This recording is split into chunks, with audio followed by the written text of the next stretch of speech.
What? Captain Galen? Hello? Max, we need you to come down to the precinct urgently. I've got a case. It's Petey the Pituitary, the chief regulator of Cranial City. He's in distress. He's holed up at his headquarters at the sella turcica, displaying erratic behaviour. Get here immediately. Sounds important. I better go. As I drive through Cranial City, I remember the bony layout of the sella turcica, so I can orientate my investigation. The sella turcica is a rounded depression in the body of the sphenoid bone. The anterior wall is made up by the tuberculum sellae, a central protuberance on the sphenoid body's superior aspect. A middle clinoid process extends slightly from each side. The floor is the hypophyseal fossa, which accommodates the pituitary gland, and the posterior wall is formed by the dorsum sellae, a square-shaped process which also forms the clivus. Protuberances on the superior aspect of either side of the dorsum sellae create the posterior clinoid processes. The lateral walls are formed by folds of meningeal dura and separate the pituitary from the cavernous sinus on each side. The roof is formed by the diaphragma sellae, a layer of thick dura mater which connects the tuberculum sellae to the dorsum sellae. The pituitary stalk connects the pituitary gland to the hypothalamus and passes through the diaphragma sella. Max, thanks for coming. We need you to uncover the source of this chaos. Start by questioning the usual suspects, the neighbours. They might have noticed unusual activity.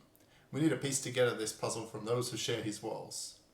I suggest you start by speaking to the cavernous sinus. See what he was doing last night, and check his alibi. And don't worry about the sphenoid sinus, Max. I've already interviewed them, and their story checks out. They lie inferior to the sella turcica, and the extent varies on the level of pneumatization. Anyway, I better let you get to Club Cavernous Sinus. I hear you run things around this part of the internal carotid artery. We're trying to piece together what's throwing Petey off balance. You're right next door to his residence, the sella turcica. Seen anything out of the ordinary? Detective, you know this area is always buzzing with activity. What with the carotid artery running through here, sympathetic fibres and cranial nerves 3 to 6 weaving in and out. Well, do you think you could give me a list of names and locations of the occupants of your sinus? Well, normally I'd want to speak with my lawyer first, but this chaos isn't good for any of us. Here's a recent photo of the cavernous sinus and your list of members. Well, Detective, as you can see, we lie just either side of the sella turcica, separated by a layer of dura.